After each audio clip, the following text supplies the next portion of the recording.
very pleased to have you today at an important book launch. It's the history of the British in Alexandria. The book has taken so many years to come into real life, but I think it's worth the wait and the waiting, of course. I want to thank Dr. Károl for all her work that she has done when she was within the family of Alex Med. And I would like to thank her also for keeping up with all our requests and everything, so that book comes into life today, and we have the book launch.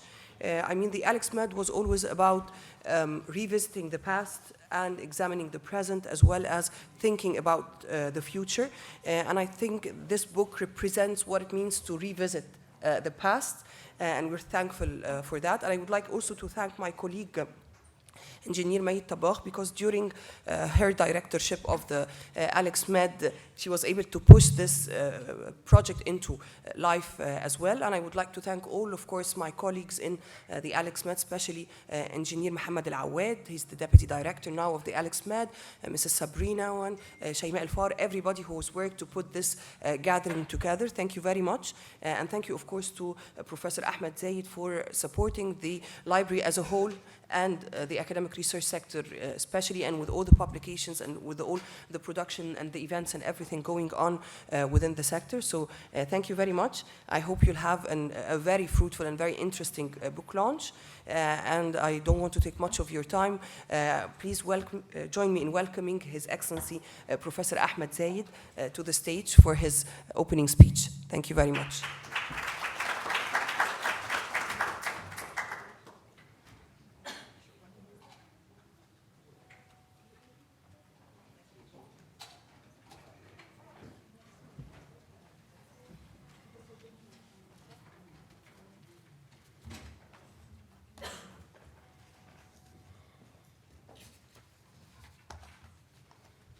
Good morning. Excellencies, distinguished guests, dear professors, ladies and gentlemen. It's a great pleasure and great honor and privilege to welcome you all to the Library of Alexandria.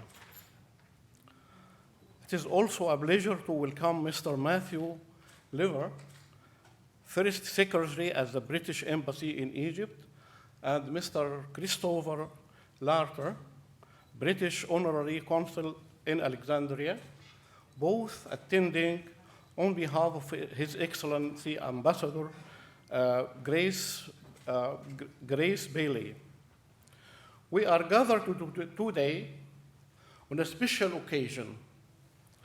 It is the book launch of the history of the British in Alexandria, which represents the latest publication of Alexandria and Mediterranean Research Center, affiliated to Bibliotheca Alexandrina academic research sector, headed by Dr. Marwa, and I just want to thank Marwa and her colleagues for all the effort that is being done in this center and the other centers in the section of academia in Bibliotheca Alexandrina.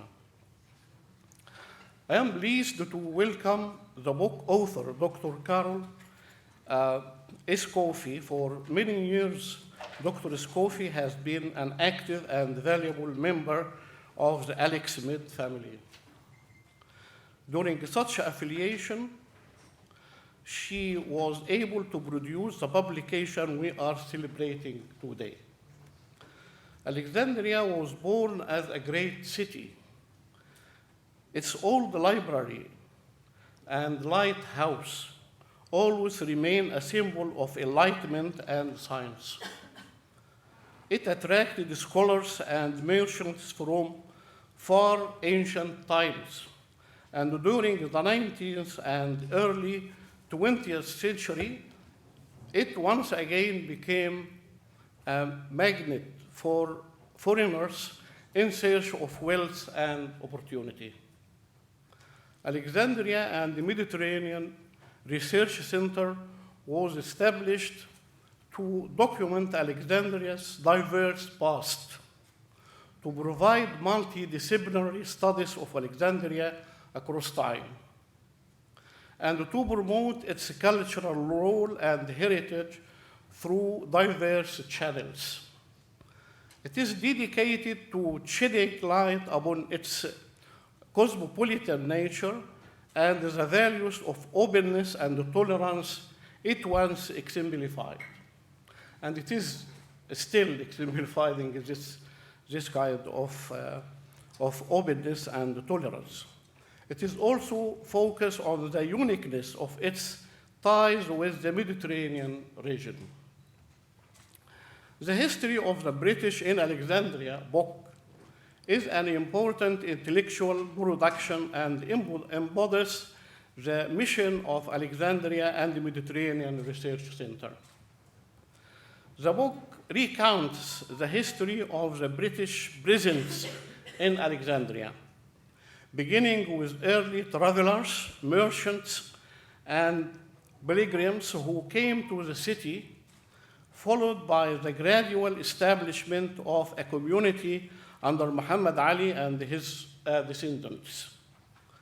The book focuses on the key individuals, events, and institutions of the British community in the last part of the 19th century and the first half of the 20th century.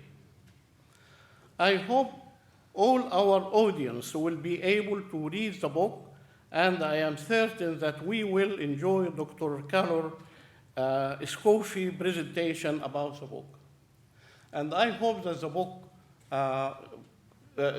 should be translated into Arabic as well, because we couldn't publish the English version without publishing an Arabic version. And I think I can help, I can help in this kind of translation. I can recruit some of the historians from Cairo University, from Alexandria University, to help in translation of the book. And this is, I think, next year we can launch the Arabic version of the book. But we're just asking for, not to be. I think we have the right, the copyright in the library, so we don't have any problem, I think. Do we have any problem? Yes. I agree. Yes. Yeah, okay. So, okay. Once again, I welcome you all at the Library of Alexandria, and I wish you a very fruitful event. Thank you very much. Thank you, Marwa.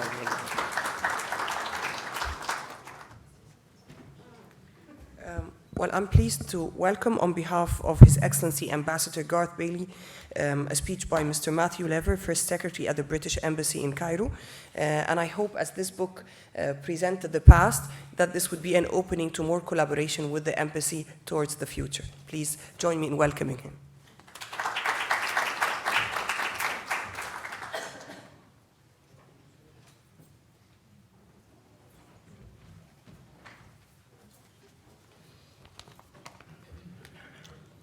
First, I'm sorry that the Ambassador, Gareth Bailey, couldn't be here today. He really did want to come and, in fact, accepted the invitation initially, but unfortunately isn't in Egypt at the moment, and so had to change his plans. But my name is Matthew. I'm the First Secretary Political at the British Embassy in Cairo. I just want to start by saying thank you very much, firstly, to Carol for being the reason we're all here today, and also to the Alex Med Center, and, of course, to the Biblioteca and to Professor Ahmed Zaid for hosting us. I was actually a member of the library here myself when I first came to Alex about 2.5 years ago. I was a student studying Arabic at the Kuwait al-Adab, just behind the library here. And so I lived in the Cecil Hotel and walked every day along the Corniche to my studies.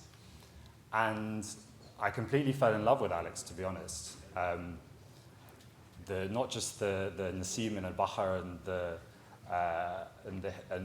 sort of feeling of it, but everything about it I absolutely loved. And even though I live in Cairo now, الإسكندرية.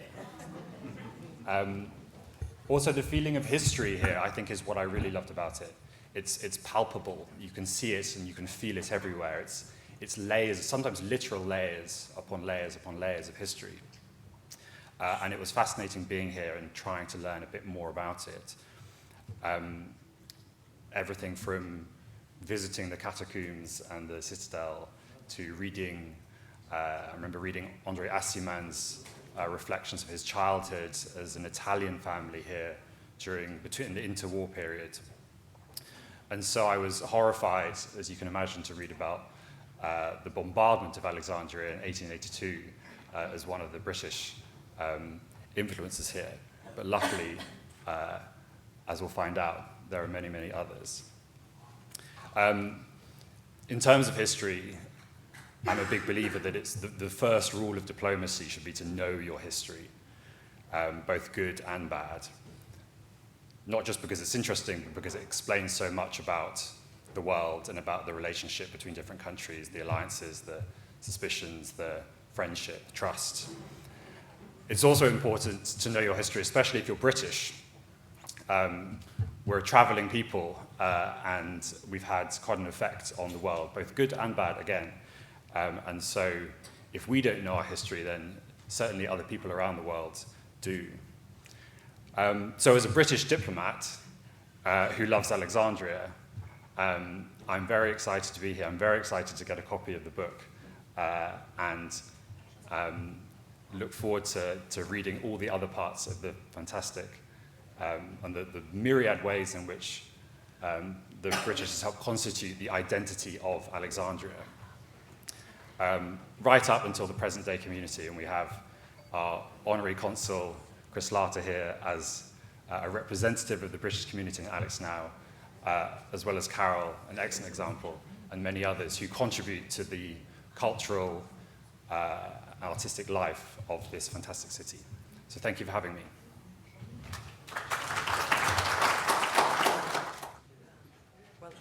Thank you very much, Matthew. And speaking of the book is actually outside for whoever who wants to purchase it, of course, as well as have a signature from the author. And speaking of the author, I would like to invite Dr. Károl Isskófi. As I said, Dr. Károl, for us, she's a member of the Alex Med family. She was, she is, and she will continue to be. So really thank her for this effort and for this distinguished book. Please, I don't want to take much of your time in your presentation. Join me in welcoming her.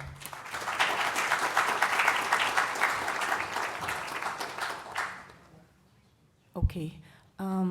Good afternoon. I would firstly like to thank each and every one of you for coming today, including, of course, Mr. Matthew Lever, Professor Ahmed Zayed, Honorary Consul Chris Lauter, Madame Nevin Abaza, and all of you, every single one of you, for coming today. And I'll try not to make this long. Dr. Marwa has already spoken about the Alex Med Center, which I worked for quite a number of years. So I won't talk about it, but I just want to reiterate that this book is part of Alex Med's mission to document and to disseminate the history and the culture of Alexandria. And one of those elements, of course, is the cosmopolitan communities that once lived here, and one of those, of course, was the British community. So it is within that context that this book was researched and published. I would, just as Dr. Marwa did, like to really thank the Alexandria and Mediterranean Research Centre staff. I was extremely fortunate to work with them for many years, not only because of the fascinating work for me that I was able to do, but because they are really a dynamic team, professional, and it was a pleasure to work with these people. I can't thank everybody, but I will just mention today Engineer Maël Tabach, who was the director in the last years I was there, and who was extremely helpful and supportive, fantastic manager, thank you. I would also like to thank the Deputy Director, Mohamed El Awed, again, very professional, helpful, dynamic, and who helped to organize the event today. And of course, the heart of the center, Mrs. Sabrina Oraib, whom I cannot thank enough for all the work she did over the years, supporting all of our projects and all of our events. So thank you very much. Secondly, I would also like to thank the publishing department, who helped produce this very elegant book, because however much I, as a researcher, work and produce a good text, at the end of the day, the quality of the publication also depends on the material publication that is produced. And it is thanks to the publishing department that we have what I consider a beautiful book. And I would particularly like to thank Shireen Bayoumi. Where is she, Shireen? Can you? There she is. She can't hear me. Shireen, thank you for the fantastic job you did with graphics. Absolutely brilliant. This lady is an A1 graphics designer. I was very lucky to have her. I would also like to thank Hassan Assam. I don't think he's here, but who did the cover design. And also Perihan Fehmi, who was very meticulous copy editor. And the rest of the publishing department, to be frank. So thank you very much. So let's now talk a little bit about the book itself. I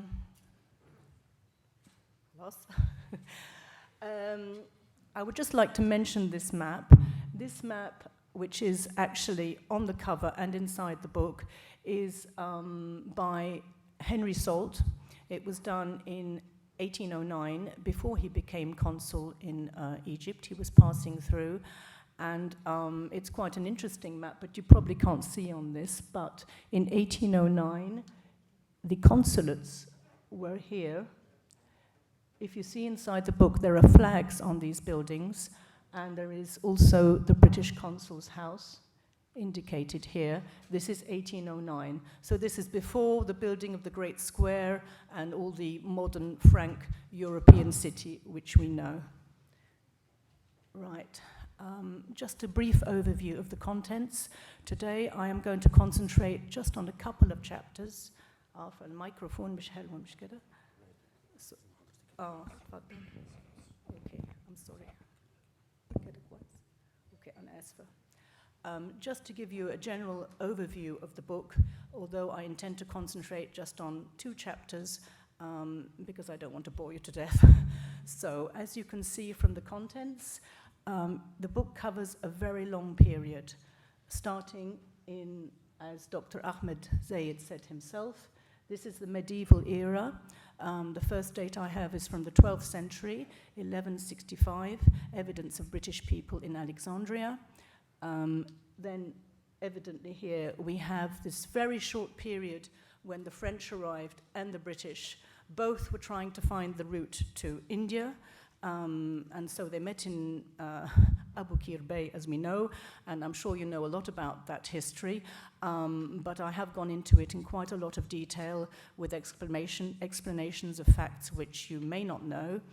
Then, of course, afterwards, Muhammad Ali's era, the Viceroy, where the focus is on trade, on the consuls, and on the merchants.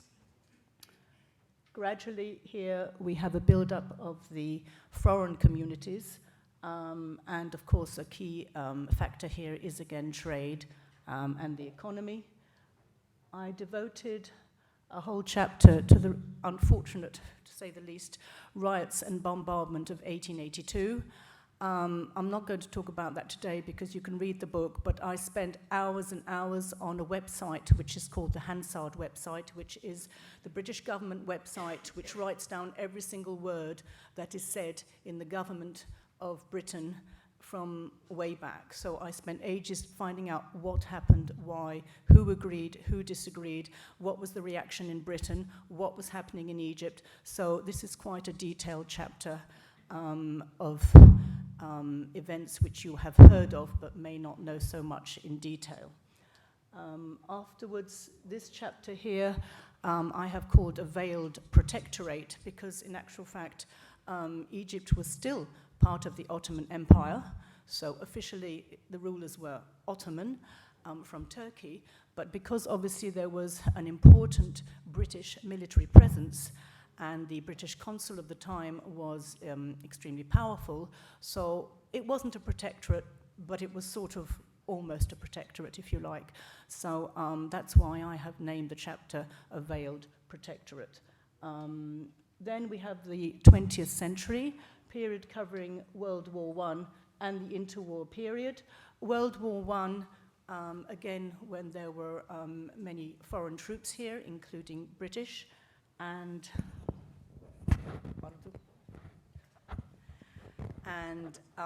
schools which you know, like Victoria College, EBS, were transformed into hospitals for the wounded soldiers. I mean, after the Battle of Gallipoli in Turkey, you know, thousands and thousands of wounded soldiers, many of them British, but not all, were taken by boat to Alexandria, which was the nearest big port in peace, so on and so forth. So they had to they didn't have enough hospitals. They would transform schools and other institutions into hospitals. There are a lot of photographs in the book, so you may be interested to see, for example, Victoria College with tents turned into a hospital, and so on. It's also during this period after the war that schools like English Girls' College, EGC, were founded. A number of schools were founded before that. Of course, there was Victoria College, founded by the British. There was the Scottish Girls' School, Scottish Boys' School. I think now it's called Homecraft. Obviously, EBS. A number of schools were founded. Also, the clubs. Sporting Club was founded by the British. Smoha Club was founded by the British. I go into this in quite a lot of detail, so I don't want to do it today. But for example, Smoha Club originally, the land was a lake, kan bahira. It was salty lake. So they had to drain the lake, and they had to fetch grass from I don't know where to plant the grass. It's quite an extraordinary story. And this, the Desert War, is of course World War II. Notably the Battle of El Alamein, which brought again thousands and thousands of troops from not only Britain, but all over the British Empire, Australia, Canada, New Zealand, India, and there were other nationalities, of course, not to mention the Germans and the Italians. But this transformed Alexandria in a very different way because you had to cater for the troops. So there were a lot of clubs which were for the soldiers, for the sailors. It also produced an awful lot of work or employment for the Egyptians within the city. So again, this is quite detailed chapter with a lot of photographs, and in addition to the Battle of Alamein itself. Finally, the end of an era. Well, I think that's pretty obvious. The book goes up to 1952 and shortly afterwards, after the 1952 revolution in Egypt. As I'm sure you know, the foreign communities, including the British, had to leave, and you know, the departures, the conditions of the departures, the bombing of the Suez Canal, all this is brought up in the final chapter. So this is an overview. I hope it's not too long. But so today I am going to focus on maybe the part which is least known because it's the most ancient with regards the British in Alexandria. Basically, chapters 1 and chapter 3, where I will give you a few details, hopefully not too long. I would like to start off with a map. This map was drawn up by a British soldier, Lieutenant Thomas Walsh, who came over with the British troops in the Battle of Abu Qir, the second Battle of Abu Qir, and he's published a very important memoir and this map, but I just want to point out a few things in this map. 1801, this map.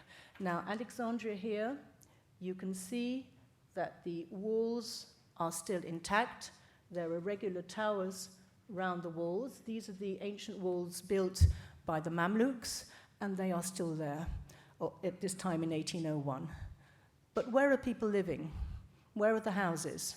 Well, if you notice, they're not here. The inside the city walls is practically abandoned, and the houses are here on what is known as Turkish Town. I think you call it in Arabic Al-Hayat Turki, this area. So basically, this was what the situation when the British and French arrived in that era. You can see here in the book Cleopatra's Needles, and up here you have Amud al-Sawari. It's not clear on this map because the screen is big, but if you see in the book, it's quite detailed. And here, actually, you have the position of the French and the British troops, etc. I would now like to go back a little bit and compare with another older map, which is, of course, more imaginative. This is a map of 1575. I was very fortunate to be allowed to publish this by the Victoria and Albert Museum. You know, I did a lot of research for illustrations for this book, and this took me almost as much time as the writing of the book, because when you're talking about these periods of time, there are not many illustrations available, and when there are illustrations, there's an issue of copyright and permission to publish, and how much does it cost, and so I sort of would like to thank the Victoria and Albert Museum for allowing me to publish this map. Now, the map itself, what is the difference between this map and the one that I've just shown you? Well, where are the people living? Inside the city walls, okay? And here, this part, which here, oops, sorry, is all built up, well, it's empty, okay? So obviously, the political situation maybe was very different. People were living inside the walls, and around here, it's more or less barren, because basically, this was quite a dangerous time. And in the book, I have written various testimonies of British travellers. There are other nationalities, obviously, also. They might have been merchants, they might have been pilgrims, but they had to be within the walls, which were locked at night within a certain time. If they were still outside, they could be robbed, they could be attacked. It wasn't a very safe era. I don't say this in the book, but I would like to add that Britain in the 15th and 16th century was not such a safe place either, you know, highwaymen and robbers and what have you. So this is not specific to Egypt or to Alexandria. Okay, so one of the things which perhaps were important in that time was that because of this lack of safety, the Mamluks spent a lot of money on building defenses, forts, castles, and so on, which had the result that they highly taxed all the merchants coming into Alexandria. And of course, this doesn't help trade. So the merchants coming, including British merchants, were very highly taxed, and this tax was spent by the Mamluks to build up Alexandria's defenses. Here, there are a few pictures of the defenses that Lieutenant Thomas Walsh found in 1801. Most of Alexandria's defenses, of course, have more or less disappeared. The one that we all know, of course, is the citadel of Kite, which was built by a Mamluk sultan in 1477, but there were many more. So these are the pictures which Thomas Walsh published. Here we have Kite, which he calls modern Pharos. Here, the Western or the Rosetta Gate. Obviously, walled cities would have gates. This is one of them, the so-called Rosetta Gate, or Bab el-Rashid. It has disappeared, but the name has remained. The name in Alexandria, Rosetta Gate or Western Gate, is now Bab Sharqi. وانتوا كلكم عارفين باب شرقي مش كده؟ So هي دي باب شرقي. These towers, of course, have disappeared, but there are one or two left in the stadium and in Shalalat. Going back to this map for a second, I would just like to point out one thing which is fairly obvious, I'm sure you noticed, is despite this situation, this lack of safety, and the fact that the population was barely 8,000, in Roman times, the population of Alexandria reached nearly 500,000, or about 500,000 under the Romans. This was absolutely huge. In 1801, when the British and the French arrived, there were less than 8,000. دانا كليتي عندها 28,000 مش كده طلبة؟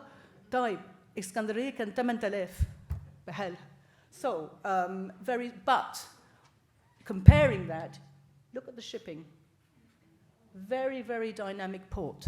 So even though the city itself was depleted, uninhabited, or not very well habited, the port itself remained a dynamic port, and this is the reason for the survival and the prosperity of Alexandria, as I'm sure you all know. So, let's speak a little bit about some of the people who came. Here we have a Scottish traveller, William Lithgow, who arrived in Alexandria in 1612, and he wrote down his memoirs and says, "This city is considerably impoverished since the loss of the spice trade, which used to come from the Red Sea overland to Alexandria, from where the Venetians would transport spices all over Christendom. Now they are brought in around Africa by the Portuguese, the English, and the French." So what is this exactly? Well, as I'm sure you know, in the late 15th century, the route to India and the Far East was discovered by the Portuguese adventurer or traveller Vasco da Gama, and this provided a different way from reaching India, which was a great source of wealth for spices, for silks, for textiles, for gems, you name it. So this meant that British merchants, as well as other nationalities, Portuguese and so on, no longer had to rely on Venetian merchants. I'm sure you probably know that the beautiful Venice is built mostly on the spice trade, the wealth of the spice trade. Spices at that time were worth more than gold. Very, very expensive product. So basically now they could go round the Cape of Good Hope to India, completely bypassing Alexandria and the Venetian spice merchants. So this produced a decline in Alexandria and in its trade. Right, let's move on a little bit. This lady is Queen Elizabeth I, and when we refer to the Elizabethan era in British history, it is normally the rule of this lady, Queen Elizabeth. So in 1580, in view of the declining trade in Egypt and in Alexandria and the Levant in general, a group of London merchants petitioned the Queen to help them. And she began or initiated a process to start trade relations and diplomatic relations with Turkey. At that time, Egypt was part of the Turkish Ottoman Empire. You could do nothing in Egypt without the permission of Turkey and going through Turkey, the Turkish rulers who were in Constantinople. Well, in 1583, finally diplomatic relations were established between Turkey, that is the Ottoman Empire, Turkey, not just the country, and Great Britain, or Britain as it was then. And this meant now that for the first time there was an ambassador, a British ambassador or English ambassador, appointed to go to Constantinople, 1583. At that point, the ambassador, British ambassador in Constantinople, would send some of his staff as consuls to the various countries within the Ottoman Empire, and that's when we had, for the first time, a British consul in Alexandria. So, what were the results concerning trade as soon as this treaty was signed? Well, in 1583, ships were immediately sent to Alexandria because now they could trade directly with Alexandria, not going through Venetian middlemen or the French. The French were dominating also trade there. They could trade directly because of this treaty. What came from Britain? Well, it was tin, lead, woolen cloth, and what did they bring back to Britain? Spices, the famous spices which were so valuable, and drugs. Okay? 3 years later, an Englishman named John Sanderson also returned to Alexandria and to Cairo to see what were the trade possibilities in Egypt. Again, tin, woolen cloth, rabbit fur, and what did he take back to Britain from Egypt? He took back huge quantities of mummy powder. And I mean Egyptian mummies, okay? So at that time, the Egyptians were grinding their mummies into a powder, mixing them with butter, and this was sold as medicine. So anyway, he took the shipload of mummy powder back to London, and this was sold in the apothecaries, in Saydaliyat, as a medicine to cure all kinds of things. Right, so basically trade wasn't that great because of the route to India via Cape of Good Hope. However, in the 17th century, there was a new lucrative product available: coffee. Okay? Coffee was discovered in Ethiopia. It was then grown in Yemen, which is geographically very close to Ethiopia, of course. And coffee was then exported through the Yemeni town of Mocha. Okay? The British and Dutch set up trading stations in Mocha. And it was then Egyptian merchants who would bring the coffee, buy the coffee from the British and the Dutch, bring it up through the Red Sea. At that time, the Ottoman Empire forbade shipping in the Red Sea to non-Muslim nationalities. So the British were not supposed to sail there, so it was Egyptian merchants who brought it to Egypt. And what I'd like to say here, perhaps to underline, is by the 1850s, so that's 200 years later, coffee from Yemen via the Red Sea, listen carefully, made up 2/3 of the value of Egypt's exports. 2/3 of the value of Egypt's exports at that time, 1850s, was coffee. Okay? And half of those exports were through the port of Alexandria. So that is really quite significant. If you'll forgive me, I put a couple of quotations here. George Sandys, who was an English traveller and poet who spent time in Alexandria, wrote, "Although they be destitute of taverns, yet they have their coffer houses, which something resemble them. They sit there chatting most of the day and sip of a drink called coffer, of the berry that it is made of, in little china dishes as hot as they can suffer it, black as soot, and tasting not much unlike it, which helpeth, as they say, digestion, and procureth alacrity." This is now nearly 200 years later, over 2 centuries later, so still coffee in Alexandria was a big deal. This is an English traveller and writer, John Kahn, who in 1821 in Alexandria wrote, "There are several coffee houses kept by Franks here." Franks is the name for the foreigners, the Europeans, of which the principal one was the only tolerable place of resort, where are met merchants, adventurers, and natives of different countries. The markets are tolerable in this place. Ordinary provisions are excellent in quality and of moderate price. Figs, apricots, mulberries, and bananas very plentiful.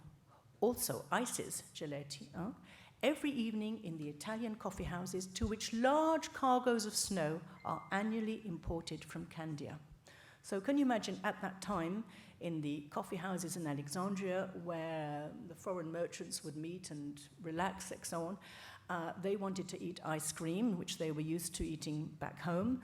So in order to make ice cream, shiploads of snow, talg, was imported from Crete to make the ice cream in Alexandria. However, the foreign merchants here, including British, were not the only people who liked ice cream. But anyway, there was somebody else who acquired a taste for ice cream, the Viceroy, Muhammad Ali. And his desire to eat ice cream was helped by the British consul at that time, Sir Henry Salt, who was the British consul in Alexandria, and he managed to solve the problem. So I quote again here John Kahn, this is 1821. "Muhammad Ali longed for the luxury of eating ice, and there being no such thing in Egypt, Mr. Salt, the British Consul General, sent to England for an apparatus for making it. The machine was conveyed on its arrival to the Pasha's palace, the Asra Ras al-Din, okay? and the Nile water was made use for the purpose. Muhammad Ali hung over the whole operation with intense curiosity. And when, after several disappointments, a large piece of real ice was produced, he took it eagerly in his hand, he danced round the room, for joy like a child, and then ran into the harem to show the ice to his wives and mistresses. And ever since then, he luxuriates upon it. So there we are, Muhammad Ali's taste for ice cream. Now I'm going to turn to perhaps a more unpleasant subject. As His Excellency Matthew Lever said, when we study history, you know, there are a lot of positive things, but there are also a lot of negative things. He's also mentioned 1882, to which I've devoted a chapter. But now I want to allude to a different topic, which is not so great, basically slavery. Slavery was amongst the things that were traded in Alexandria and elsewhere. I mean, obviously, I'm speaking about Alexandria because this is the topic of the book, but you can go to many other countries, including the United States of America in that period, and you will find slavery and slaves. But that's not the subject of my book, so that's why I'm talking about slavery in Alexandria. I just want to make that clear. Okay? So this actually is a picture of the slave market in Alexandria, which dates from 1841. But I'm going to talk of an earlier period, which concerned a group of Englishmen, since that is my topic. In 1563, so the middle of the 16th century, John Fox and 265 of his shipmates sailed from Portsmouth in the south coast of England and were captured by Gibraltar by Turkish galleys, and they were brought to Alexandria. Alexandria at that time was part of the Turkish Ottoman Empire, of course. These English sailors were enslaved near the port of Alexandria by the Turks. During the winter months, they repaired the boats of the Ottoman fleet, which was anchored in Alexandria, while in the summer months, they were used as galley slaves on those boats. Kept in iron chains, many died of their treatment or of starvation. 14 years later, in 1577, after 14 years of slavery, John Fox escaped with other slaves in the port, avoiding the cannons guarding the port of Alexandria.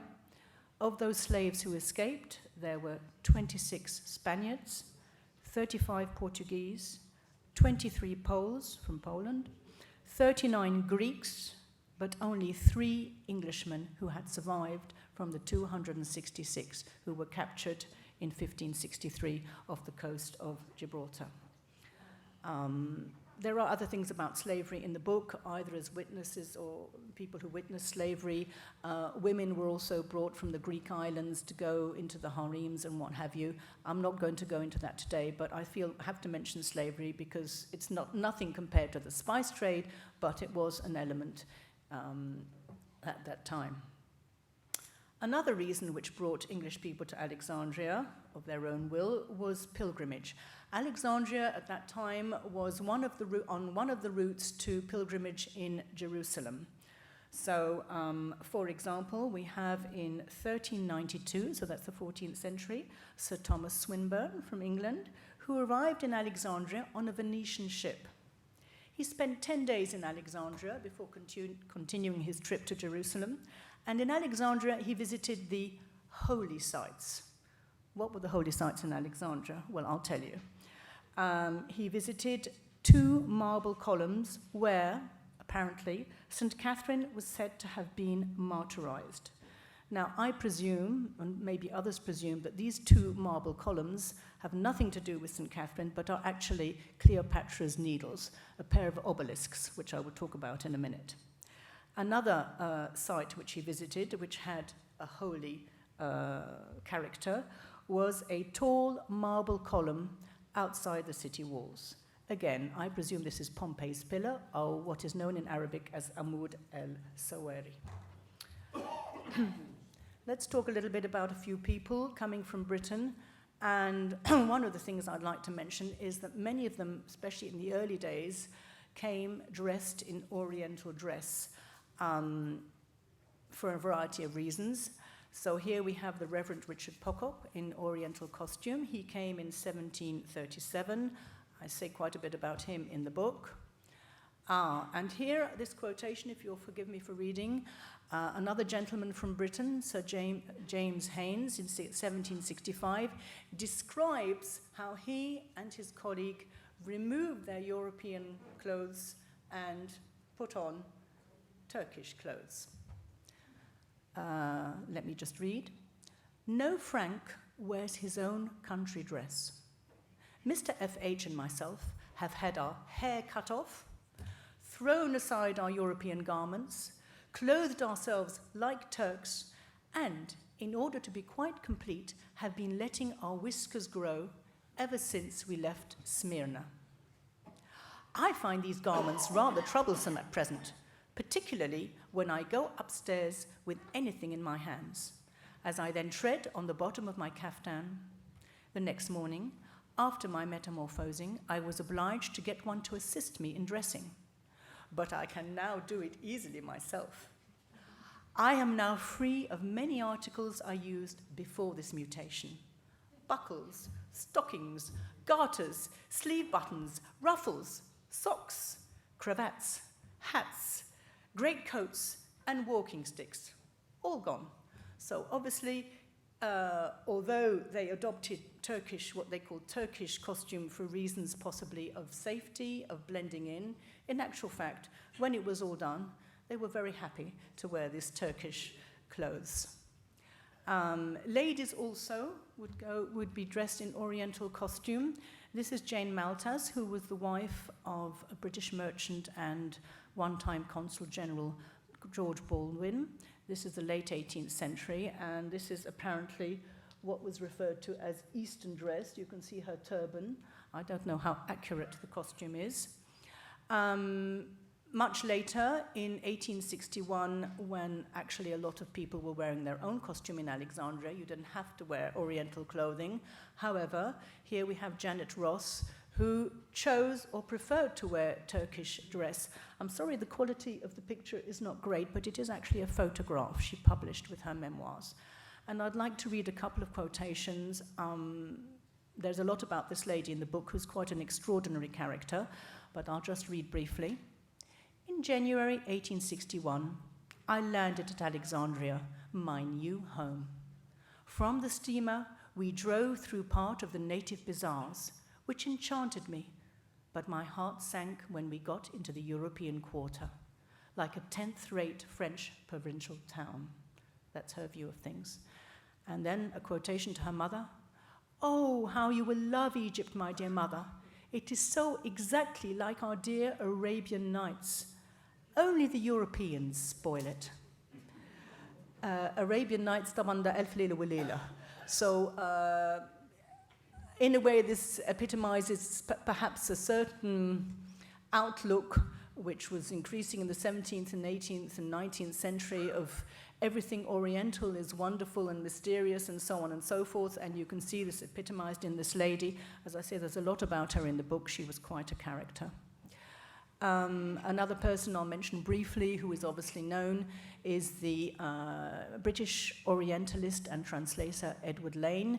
I'm sure most of you know him for this famous book, Manners and Customs of Modern Egyptians. أكيد كلكم عارفين الكتاب ده مهم. He spent most of his time in Cairo, but he did come to Alexandria, and I would just like to read this quotation from him as he arrived in Alexandria and Egypt for the very first time, just to show you a little bit his mentality or his way of seeing things.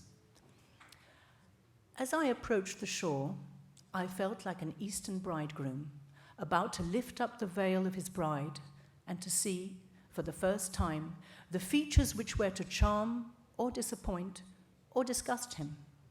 I was not visiting Egypt merely as a traveler to examine its pyramids and temples and grottos, and, after satisfying my curiosity, to quit it for other scenes and other pleasures. But I was about to throw myself entirely among strangers, to adopt their language, their customs, and their dress, and in associating almost exclusively with the nations, with the natives, to prosecute the study of their literature. Obviously, he published other books, and this is just one of them, but because it may be the best known, that's the one I have mentioned. Here, another gentleman who spent a long time, or a number of years, in Alexandria, Richard Madden, in Syrian costume.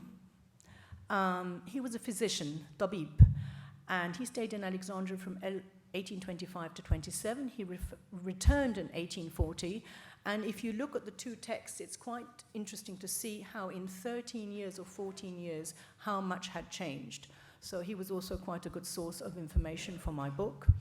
As he was a physician, tabib, yani, he attended the sick in the plague hospital in Alexandria.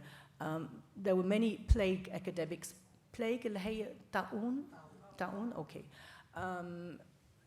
And because Alexandria was a port, just like other ports in the Mediterranean, you know, at that time, plague was transmitted through shipping and through the ports, and of course Alexandria was no exception. So a lot of the plague victims were initially foreign sailors, but of course the plague would then spread to Egypt or spread within the country, as it did in Britain. You know, the plague came to Britain, the Great Plague in London of 1665, where I don't know, half the population of London died.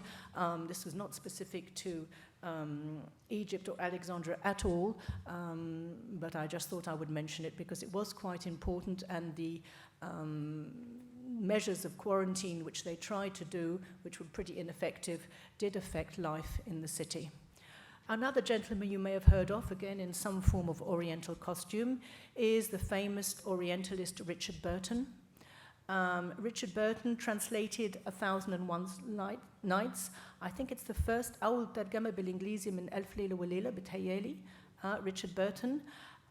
He famously made the pilgrimage to Mecca in disguise. So his version of Oriental costume, يعني ما أعرفش الصنادل دي شكلها سعودي شوية ولا ما. It's a different version of Oriental costume. مش مصري قوي الشكل اللبس الشرقي ده.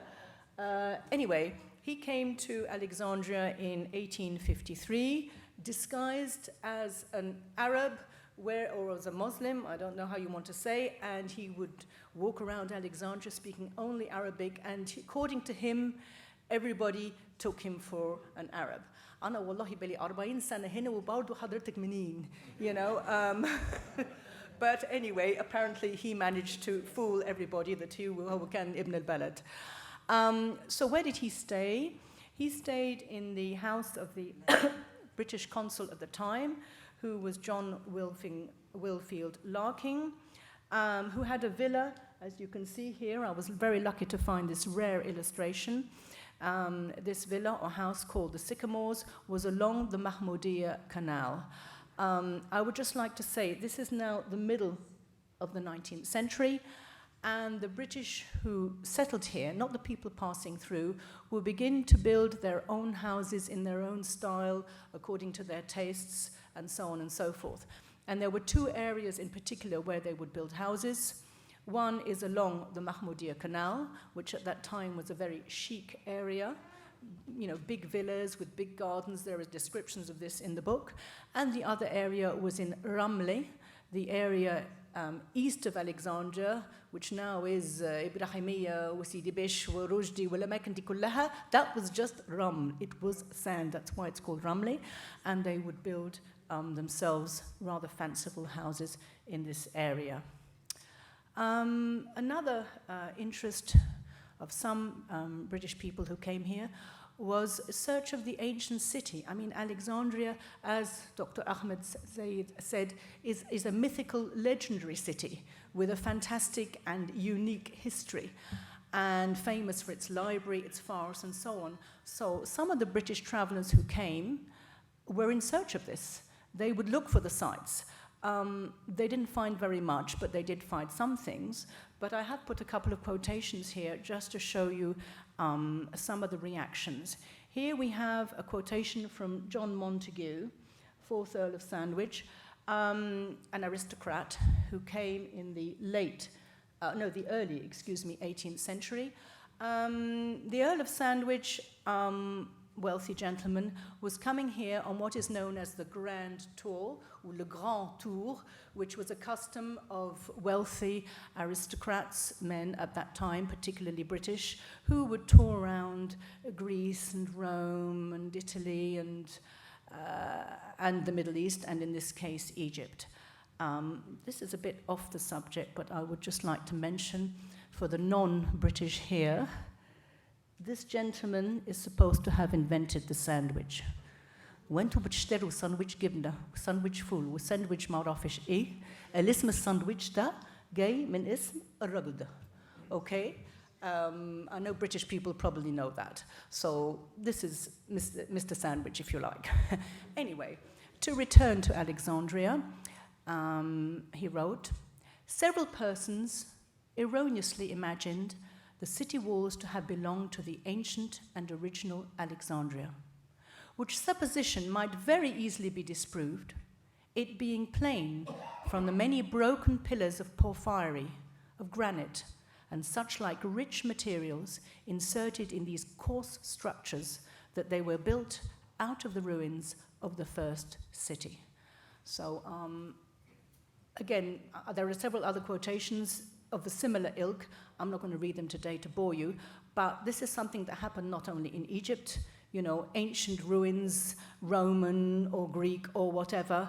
In the past, people would go and take bits of marble, take statues, take whatever, and reuse them in their own structures.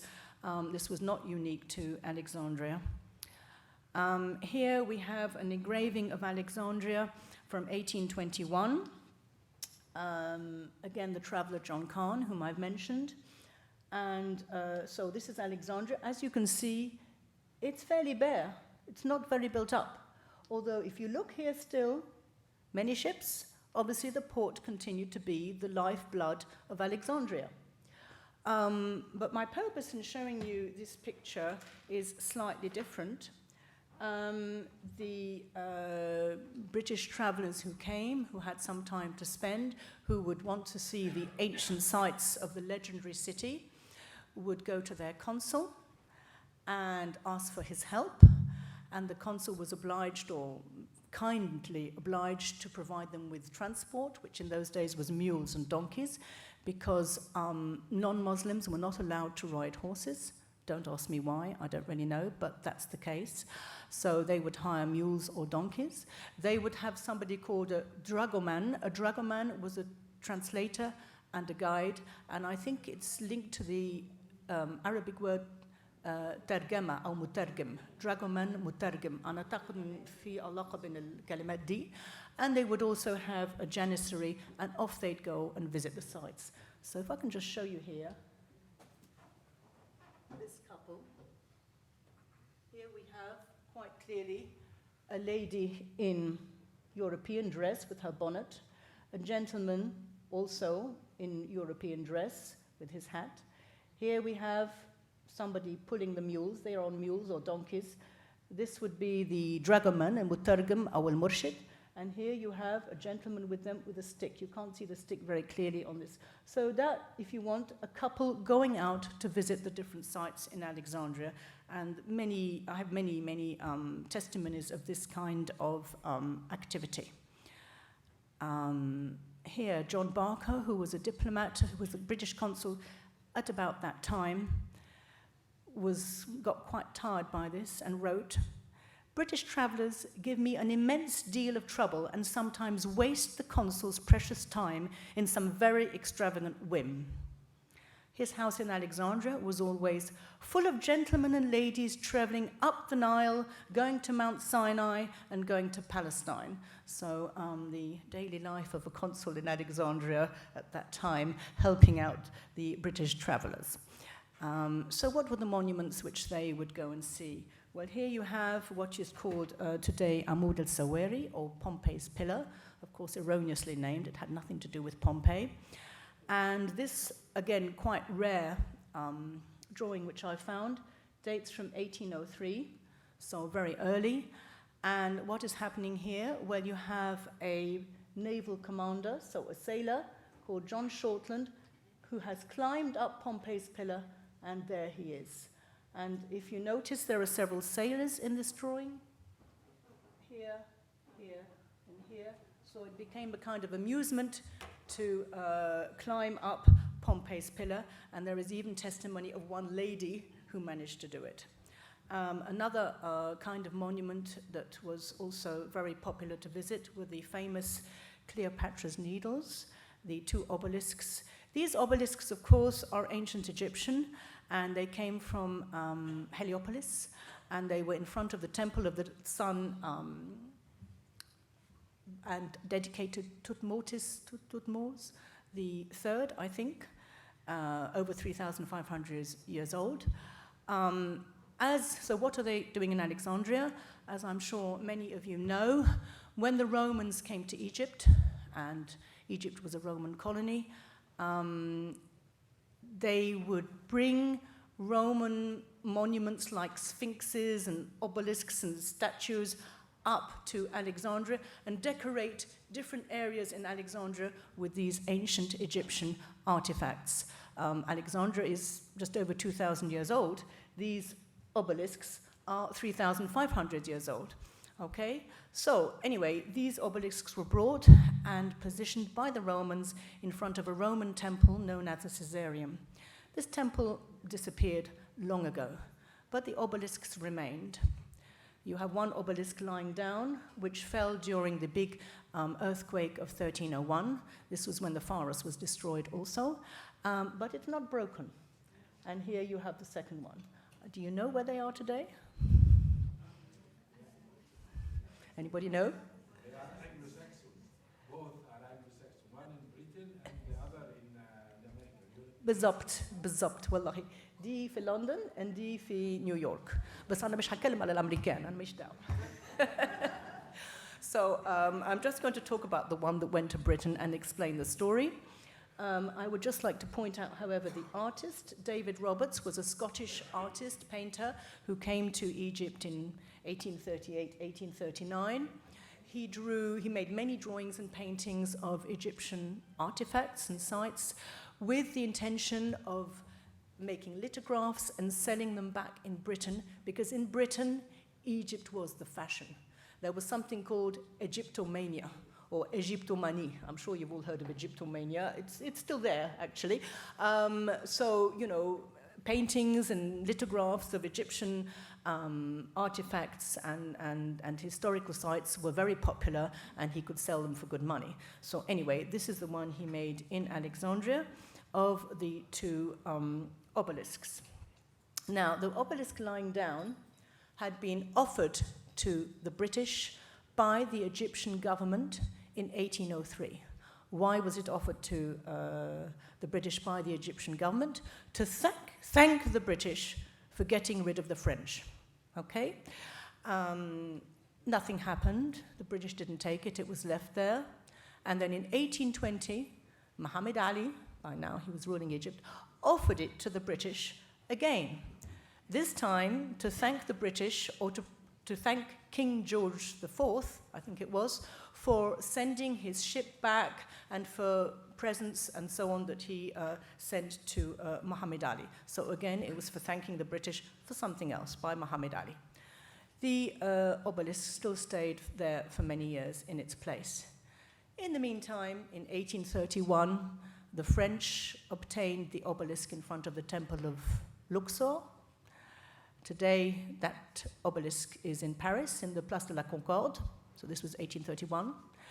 In 1869, Khedive Ismail, during the inauguration of not the Battle of Suez, excuse me, the Suez Canal, offered this obelisk to the Americans, again to thank them for something, I can't remember what, but the fact is it was offered to the Americans by Khedive Ismail. So it was about time that the British took the lying obelisk, which was offered to them at least twice by Egypt's rulers. So how were they going to transport it? Well, they built a metal cylinder to encase the obelisk, and they called it the Cleopatra, very original. And as you can see, here it is. The other one is still standing. It would go to America the following year. Here we have a photograph. This is a photo, not a drawing, of the Cleopatra with the obelisk inside being rolled out into the sea. If you notice here, Alexandria now is quite built up, you know. If you compare this with the, sorry, I'm going the wrong way, the drawing of 1838, it's fairly barren. So within a period of 40 years, there's been a lot of building in Alexandria. Okay, so anyway, it was attached to a boat to transport across the Mediterranean, but off the coast of Spain, the Bay of Biscay, it hit a big storm. And the Cleopatra, with the obelisk inside, cut loose. They tried to save it. Six sailors died, and in the end, the captain of the ship here abandoned Cleopatra's Needle in the middle of the sea in the Bay of Biscay, thinking it would sink. But it didn't sink. It stayed afloat. And a few days later, this obelisk was discovered by a Spanish trawler. They pulled it into Spain.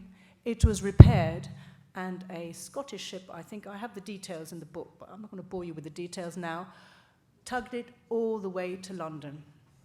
And here she is, arriving in London, beautiful London, cold weather and rain, after centuries and centuries of hot, sunny Egyptian weather. So we're now in London. If you can see here,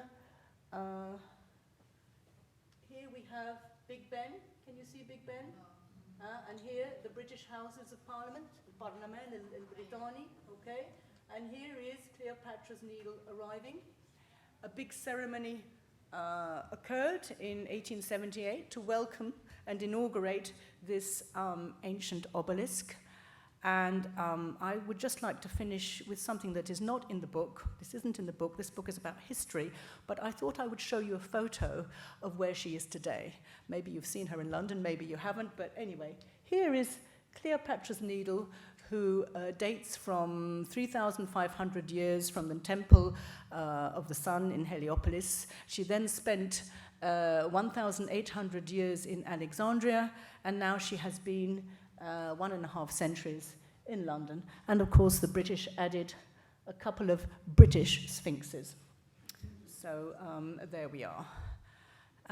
So let's talk a little bit about Muhammad Ali, which is the third chapter in the book. Am I talking too long? It's okay. أنا مش عاوزة بقى يعني الكتاب ده شغل 4 سنين يعني مش عاوزة أدوخكم يعني.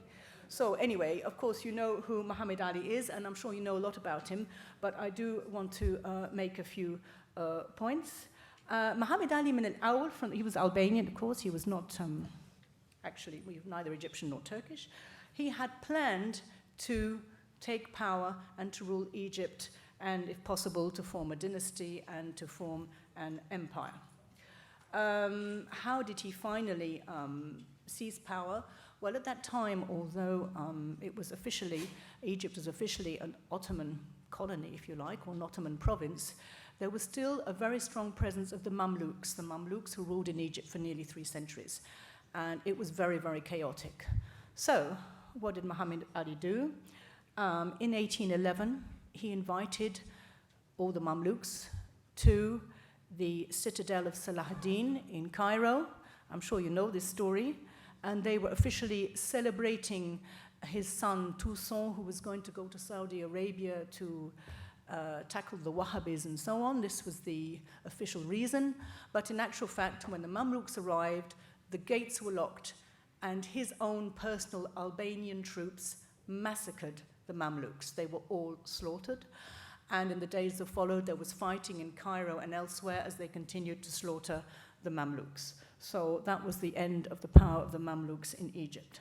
So what next? Muhammad Ali now was the unofficial ruler of Egypt, because officially the ruler was in Constantinople, of course. He nationalized all the land, so all the land of Egypt and all the agricultural produce of Egypt belonged to Muhammad Ali. Turkish overseers, soldiers, would be sent out to the Egyptian villages the farmers, والفلاحين, and would force them to plant whatever Muhammad Ali wanted.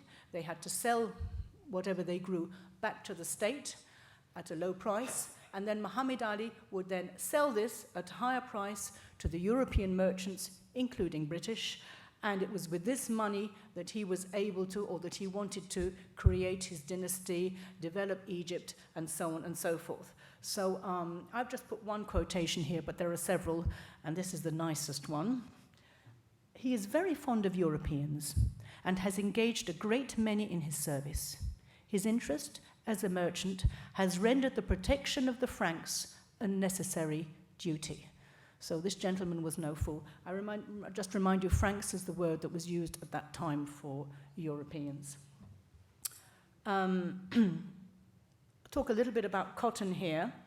As trade increased, it was at the same time the Industrial Revolution in Britain. I'm sure you know that the Industrial Revolution in Europe began in Britain, late 18th century, early 19th century, and so there was a high demand for cotton, for textiles, for the textile industry.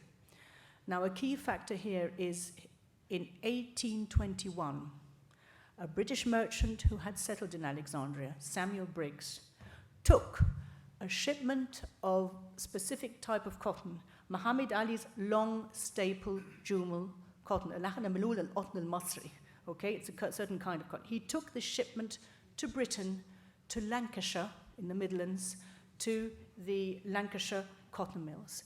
This would establish the link between the cotton industry in England, in Lancashire, and the cotton planters in the Nile Delta. 1821. By 1860, 40 years later, just listen, Lancashire and its neighbouring counties in England had about 2,000 cotton factories, employing 500,000 workers and importing annually huge amounts of cotton.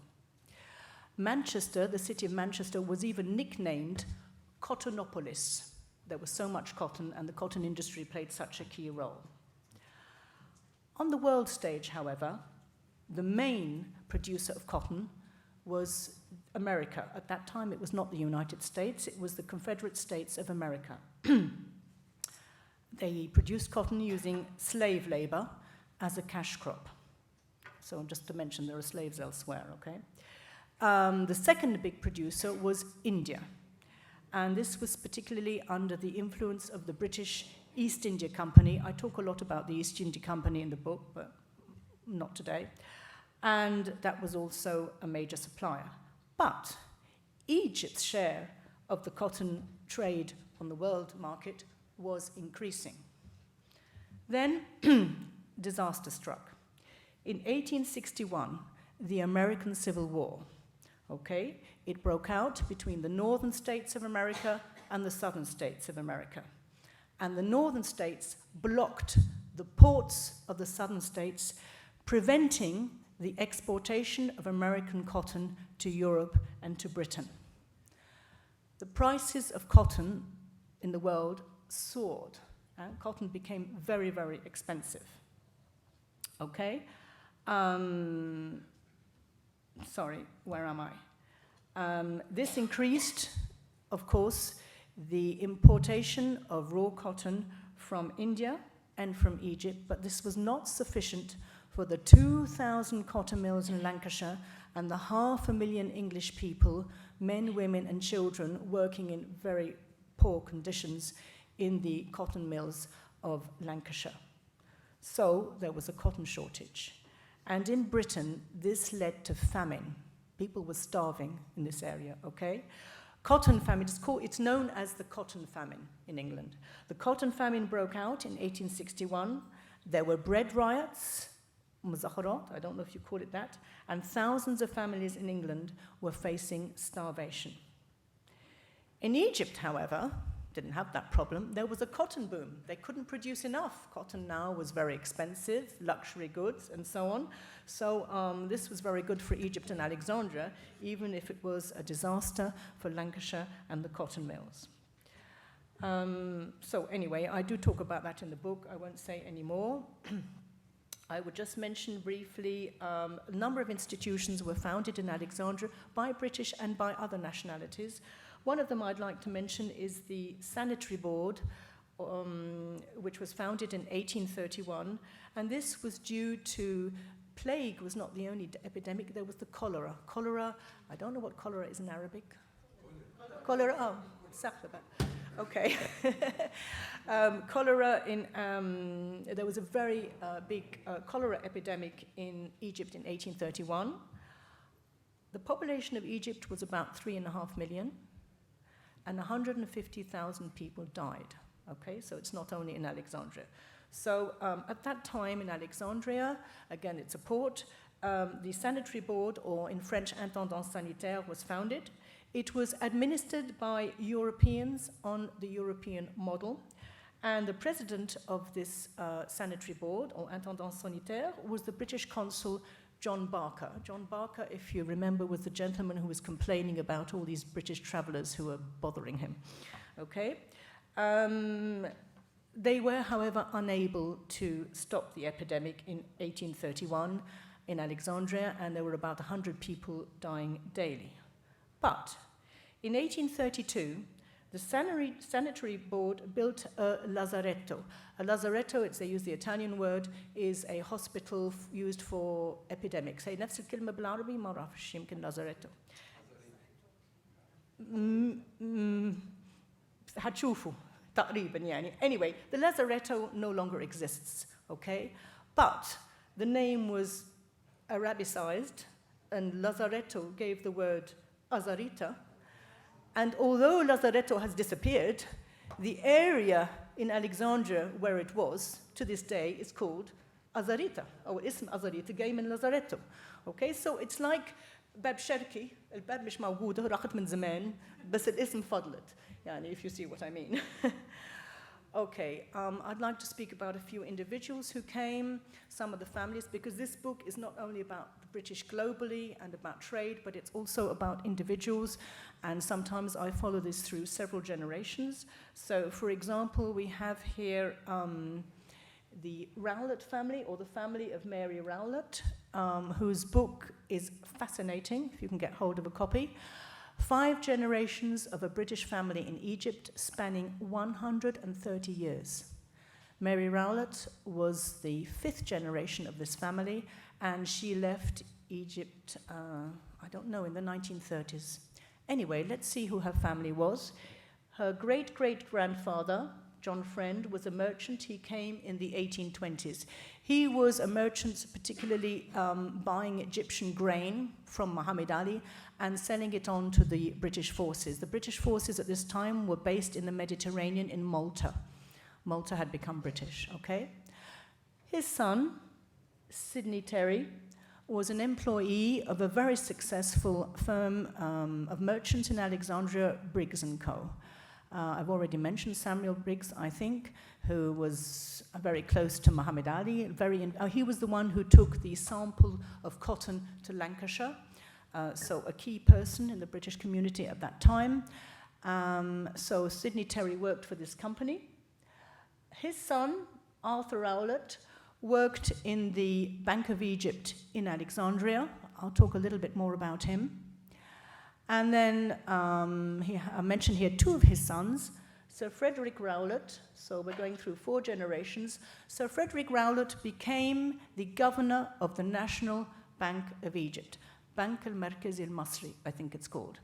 And if you find on internet old photos of Egyptian banknotes, Guinea, Khamsa Guinea, زي ما تطلع بقى, from 1901, 1905, في المدى, there's a signature of the governor. And you will see the signature of the governor is Frederick Rowlett, okay? His brother, Charles Rowlett, became director of the Egyptian Customs Administration, and so forth. So this gives you an idea of the continuation of this family. But in her book, there's a lot of personal details and of the women and the lifestyle and so on and so forth.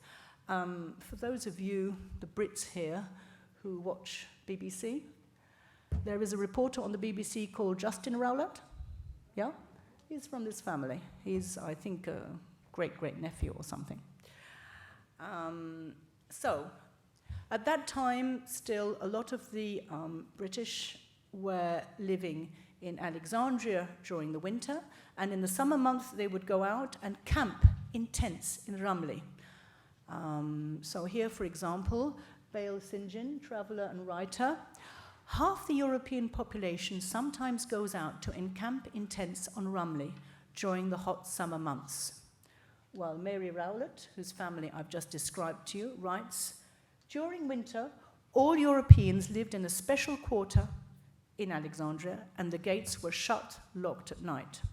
While in the summer, her great-great-grandparents' family spent a happy, simple life, living during the summer in tents along the seashore between Alexandria and Abu Qir Bay.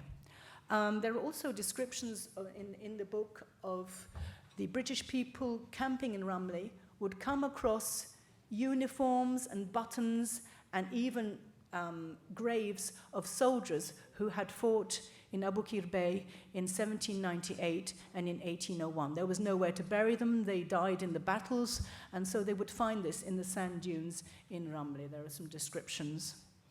Apologize for this long quotation. In 1860, Arthur Rowlett, that is this gentleman who was her grandfather and who worked for the Bank of Egypt, and his young wife would spend their summers camping in Ramleh. She explains, the Rowletts lived over the bank in Alexandria during the winter, and in the summer they moved into tents on the seashore eastwards, as Amelia, her mother, had done when a child, and her mother before her. So each generation would go and camp in the Ramleh in the summer. Amelia obviously enjoyed it and felt quite at home and safe with her 2 Egyptian servants and the neighboring Bedouin tents. There were other English families in tents too, and at no distance for visits on donkey or horseback. Her diary is full of short sentences. These are quotations from the letters written by her ancestors who were living in Alexandria. Saddled the pony and rode to Fleming's tents. أظن أنتم كلكم سمعتوا عن فليمنج في منطقة اسمها فليمنج. وفليمنج ده كان راجل عايش تحت خيمة. Okay? She went to visit Fleming's tents. Today, of course, it's the name of the trans station, which was built on the place where he had his tent. I read some of Hamlet. I took a long walk by the seaside, idle all day, very pleasant.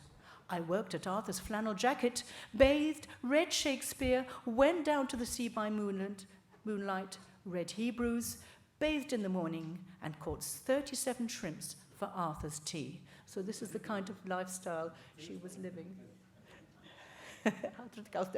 So well. A description of the heaven. For her, yes.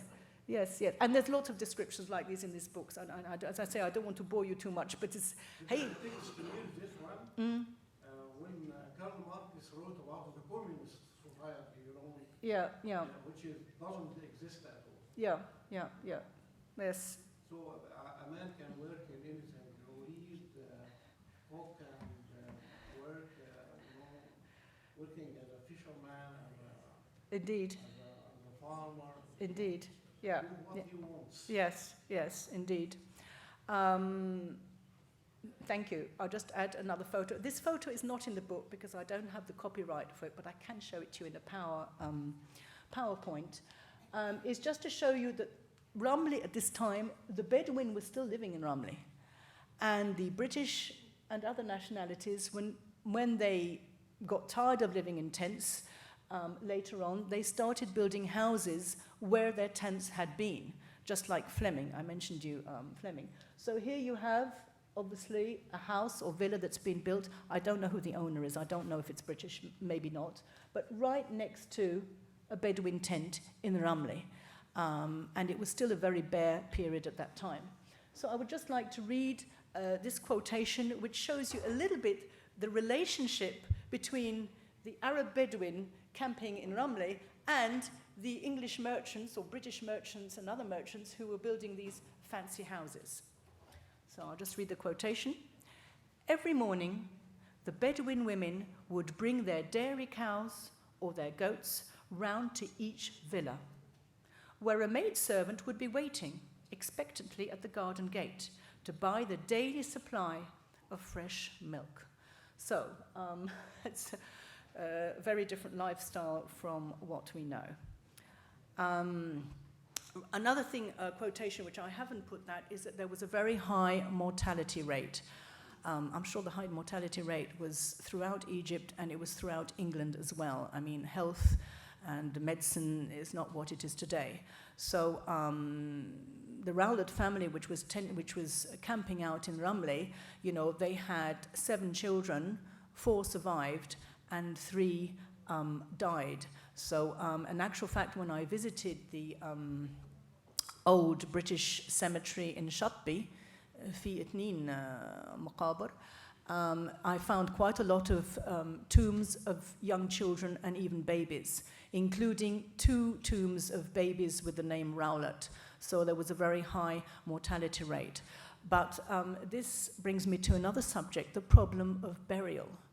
In the early days, there was nowhere for these people to be buried. There were no foreign cemeteries, there were no Christian cemeteries they could use, there were no Protestant cemeteries they could use.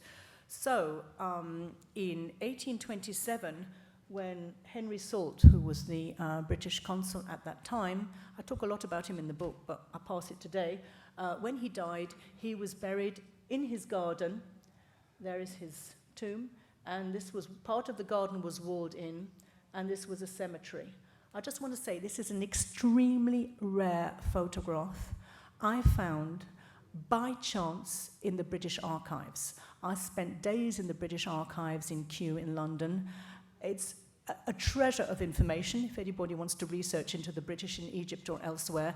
And in one of the files which talked about the problem of cemeteries and burial in Alexandria, I came across this photograph. This no longer exists, okay? Maybe we could identify this building, I don't know. I know that an Armenian church was built nearby at some point, but this cemetery no longer exists. So this is 1827, and Muhammad Ali was approached several times by the British consul and by others for the need of cemeteries. He invited all these foreigners. He brought all these foreigners for his various projects and works. So they were living here, and some of them died here. So, you know, you need to provide a cemetery in this facility. And in 1839, Muhammad Ali offered a very big plot of land in Shatbi to the foreign communities for their individual cemeteries. Armenian, Greek, Jewish, British, and so on. I, of course, will focus on the British, which is a subject which concerns me today. This is a cadastral map, which the Foreign Office in the UK very kindly allowed me to publish. It dates from 1909. الشارع دي اسمها شارع أنوبيس أو شارع المقابر. Here you have the tram. And this road, which is called مش عارفة شارع رجلي ما اعرفش ايه باشا النهارده ايه هي شارع قناة السويس. Okay, but أياميها كان أسماء مختلفة. There were different names. So we have here one British cemetery. This was the first one, which was created in 1839. Okay. Here you have more or less the situation of the Barker tomb, the Barker family, which were very influential. I speak a lot about them in the book.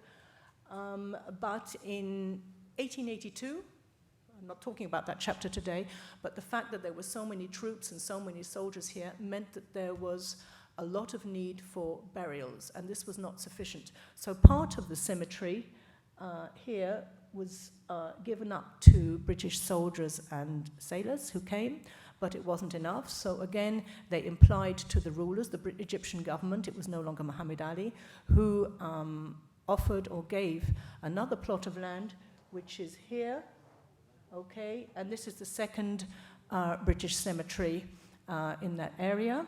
We have a third one here, which was created later in the 20th century, which is a military cemetery. There are other cemeteries here, obviously here Jewish, And here we have a cemetery for the Freemasons. I've never visited this cemetery.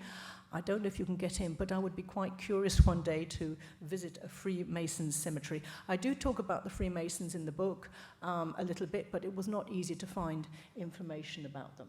Anyway, so this is the map of the cemeteries. And so we now have something for the dying.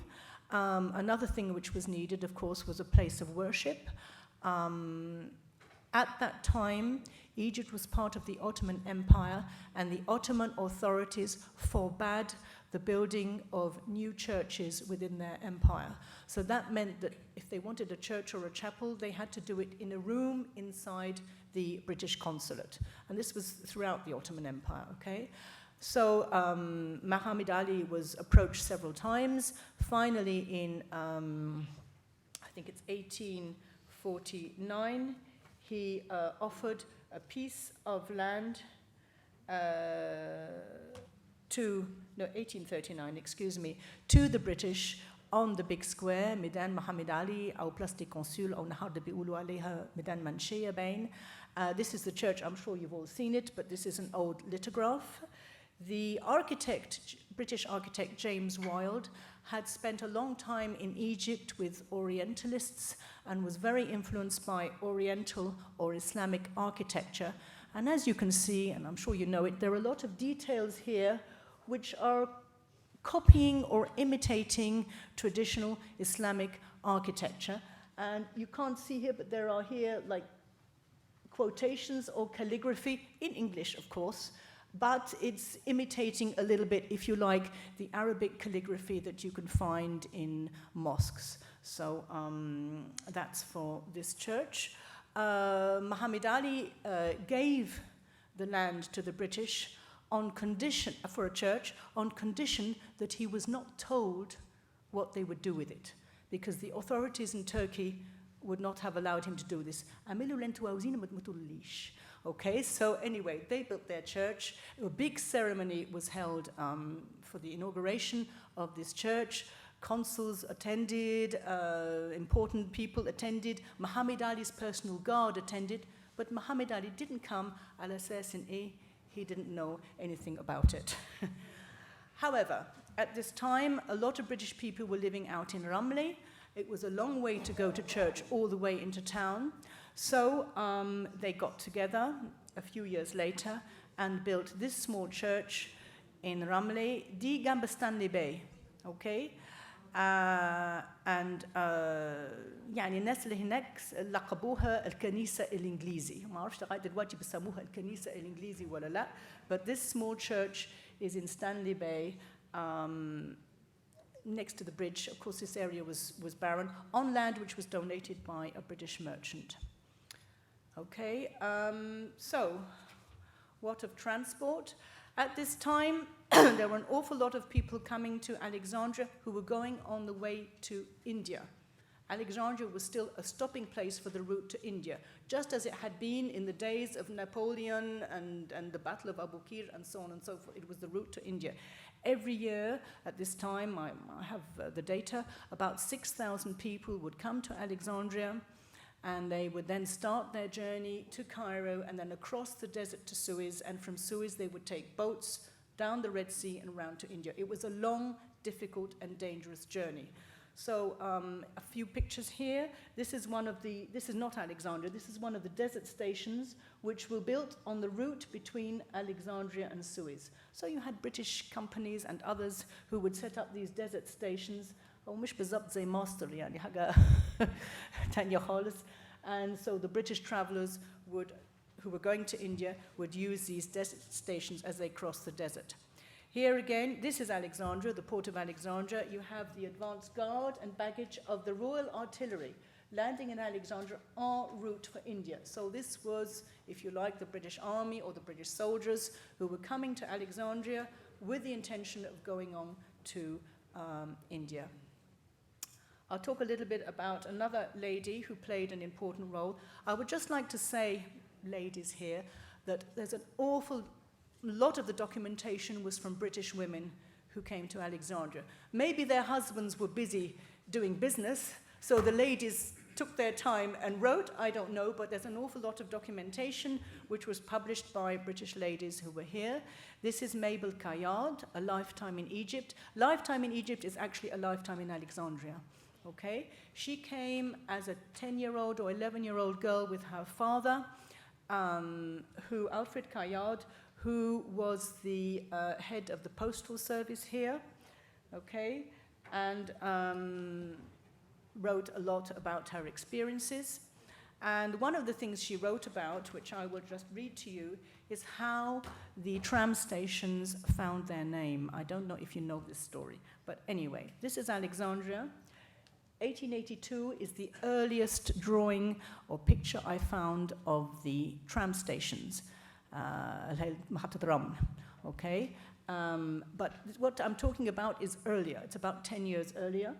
So Fleming Station, 1882. And this is the station. These are the soldiers, of course. That's why it was published in the British press. And here you have 3 villas.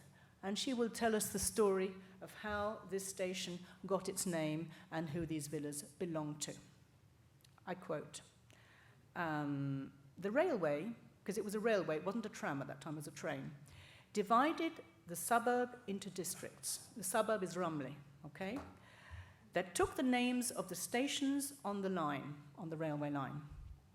These occurred at intervals a few hundred yards apart and were called after some leading residents in the vicinity. Mr. Fleming and Captain Bulkley, okay? And Captain Bulkley were close friends as well as members of the board of the railway company. The captain had indulged in a more imposing form, and his residence was of 2 stories surmounted by a huge pair of domes, oriental in style, which his friends called the pepper pots. So here is Captain Bulkley's Bukla, Dabetu, and you can see these 2 domes, very fanciful oriental type house, which some of his friends were calling the pepper pots. You know the pepper pot which you turn like this, and it has a dome shape like that? I think this is why they called it the pepper pots, certainly. Okay. Meanwhile, Mr. Fleming, his house was a long, narrow building with a turret at one end, so die Betelusters Fleming, da Betelusters Bulkley, okay? And his house, so was, if you like, more modest in style. Every morning, the 2 friends emerged from their front doors at exactly the same time and walked in company to the nearest halt of the train station to catch the business train into town, because they worked in Alexandria. And the process was repeated in the afternoon when, having lunched at home, they returned to Alexandria to complete their work for the day. Then, Mr. Fleming went to England on holiday. And at a meeting of the railway board, that's the mudirin, yani, of the railway company, which was a British company, by the way, held during his absence, it was decided to give names to the stations. Mr. Schutz and Mr. Bacchus, accepted the distinction to name the station after them. And Captain Bulkley, Buckler, was informed of the proposal to name a 3rd station in his honor. He accepted. An elaborate fretwork erection marked the spot, and Mr. Fleming, on his arrival back home from England, discovered the station next to his house with Bulkley Station written in big letters.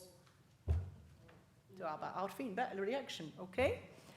He reviled his friend in no measured terms for having stolen a march on him and adducing priority. Okay. He tried to have it put into his own name. Well, Captain Bulkley refused. So what did the train company do? They built a 2nd station a little further on. So you have Bulkley Station here, Fleming Station here, and from then on, the 2 friends each got out of their house, went to their separate stations, and got into separate carriages and didn't speak to each other again. So that is how Fleming Station and Bulkley Station got their names. I'll just show you a few photos. Here you have Fleming Station in 1890. Notice still using steam power. This is steam power. You notice here the architecture. Yes, I just wanted to put them next to each other. ده المحطة سنة 1890. ده 1982. يعني في 8 سنين, 8 years, the villas have gone. These people have gone, and they built a station with 2 domes. I think the architect was influenced by the villas that once stood there. This is Fleming Station with electrification, which took place in about 1905. You can see it's electric, and now you can see they have grand villas here. This is Bulkley Station in about 1900. Okay, I'll just try to finish very quickly. Laying the submarine cable. Yes, another issue was the telegraph. Again, communication with India was a key thing for the British government. So British companies were employed to lay telegraph cables under the Mediterranean Sea. Here you have between Malta and Alexandria the cables. عارف زي الكابلات دلوقتي مش في كابلات للإنترنت. في الإنترنت ولو حصل حادثة بقى إحنا نقعد كام يوم من غير إنترنت وبتاع. So at this time it was telegraph, not the internet, of course. And here you have the telegraph cable arriving at the port of Alexandria. By the way, this photo is on the book cover. I don't remember if it's the front or the back, but that's one of the photos on the book cover. Another thing the British did, nearly finished, is they were hired by Khedive Ismail to extend the port. They built quays, they built a mole, they extended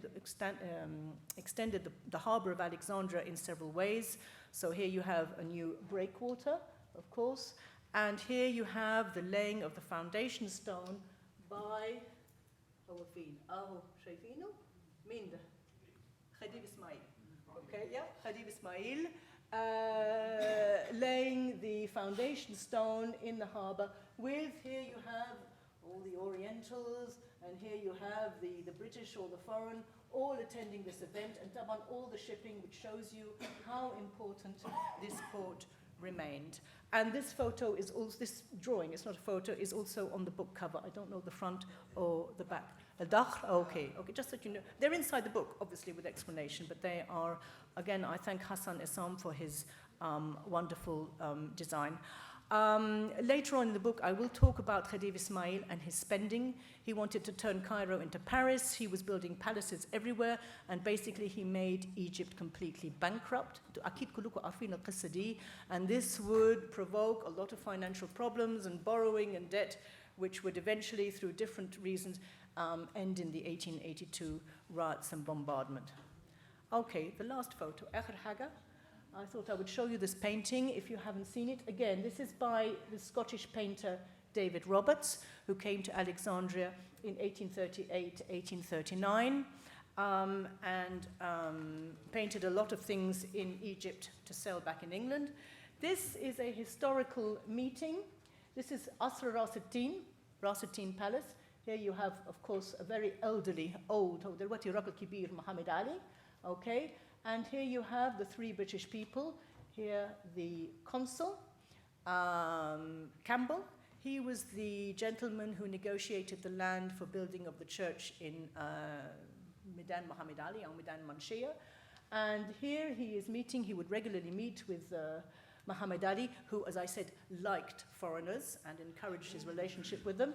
And he is discussing a plan by this gentleman, Thomas Waghorn, to improve the way through the desert for all the British people who came, who wanted to cross in Alexandria, to cross the desert, to go to Suez, to catch the boat, to go to India. So he had a plan for doing this. And on the right, you have the painter himself, David Roberts.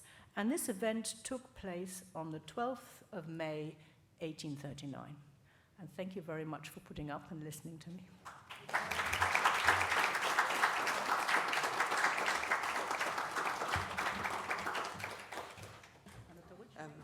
Thank you very much, Dr. Károl, for this presentation and for this journey within the... for the journey across the book. I think we just you just heard glimpses of what's in the book. Actually, there's a lot more, and we can go on for so many hours, but I don't want to take much of your time.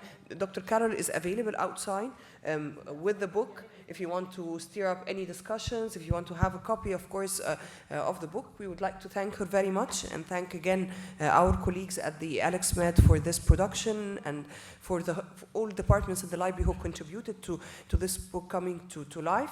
Thank you very much, and thank you for having you here at the Library of Alexandria in this important book launch. Thank you very much.